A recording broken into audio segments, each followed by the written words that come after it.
fam, welcome to the African Diaspora News Channel. I am Wongel Zelalem bringing you this report. Chairman of Anti-Crime Commission Ibrahim is now suspended for relooting the looted funds. I am not making this up. The person that was in charge of protecting Nigeria from crimes that gathered money that were stolen from the people with corruption, and he took that money in and he actually took it like himself, and instead of that money coming in and the government now doing something with it, this guy relooted the looted funds that his organization saved from criminals. There appears to be more troubles for the suspended acting chairman of the Economic and Financial Crimes Commission, Ibrahim Magu, as some new cases bordering on alleged relooting of recovered funds and bribery may be lined up against him.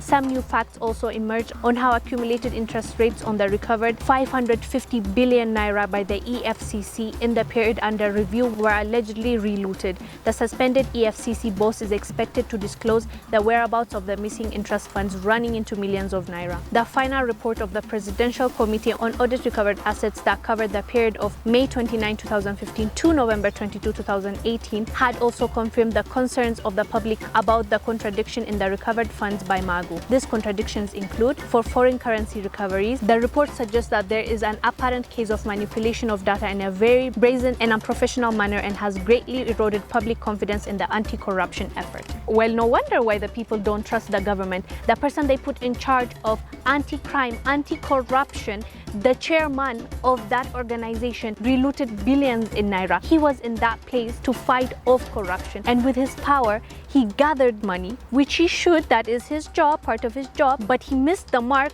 when he relooted the money that he saved from corruption. So this story is crazy on another level. How can you even look at your government the same way after this? This guy was suspended, but whomever they're going to put back in that place, what's the guarantee for the people that he will be any different? It's really unfortunate that these are the kind of leaders Nigeria and most of the African countries has. They only care about themselves and just themselves, and they're not fit for power. They're not fit for leading. They're not programmed as leaders. They're programmed as me for myself and not for the people. But when you are in that kind of role, in a way you have to be selfless. It's about you working for some other people, like a gathering of people. You are working to make sure that their needs are met, to make sure that they're protected, to make sure that under the law they're all equal, to make sure that they are protected from outside forces. All these things are responsibilities of the government. That is why it is said, by the people, for the people. The people elect you. The people put you in that position so that you help them. You are from the people. You are raised from the people.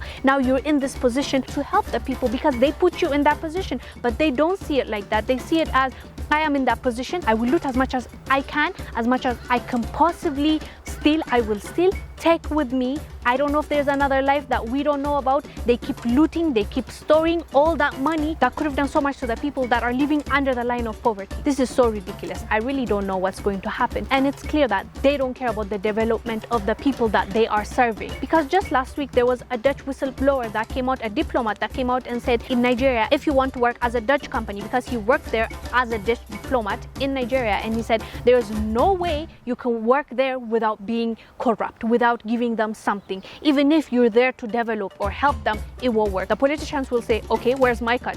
To come there and help the people, the politicians will tell them, where's my cut? So he said, every Dutch company, he even named out Shell company, and he said, though that company even is corrupt because you have to give something for the officials in order to invest, or in order to open something in Nigeria, or to have an organization, or to have a manufacturing company. If there's anything you want to do in Nigeria, you better come with extra money to give the officials, or else it won't happen, even if it's to help the people of Nigeria. And how sad is that? The fact that a foreigner had to whistleblow. Of course, he was fired. Obviously, we understand he turned against his people. That's how they will see it. That's their person going and telling, this is happening in Nigeria, and we are cooperating, we are paying for that corruption, and that makes them look bad. And you know how much they don't like to be seen that way. So he was fired, but it took a foreigner to come and talk about that. But we already know, but now you see, we have a witness. That is an actual proof. And he came out and he said he has even contacted the officials and said, this is happening, A, B, and C is happening. So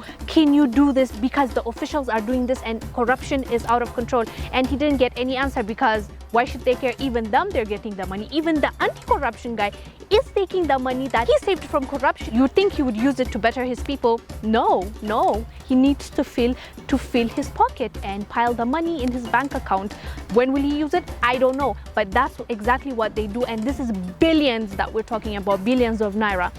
And he did that, but he is suspended now. I suspect he's suspended because of the pressure coming from the people. Hopefully Nigeria sees a better leadership, and actually I wish that to the rest of African countries, that we get better leadership, because I see a better hope in the future for us if we have better leaders. That's just a no-brainer to me. Until then, in the meantime, as the youth, we can just educate ourselves to prepare ourselves so that we don't repeat the same thing these people are doing, right now.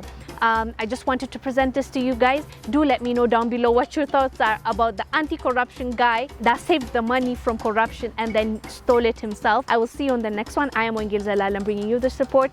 Bye.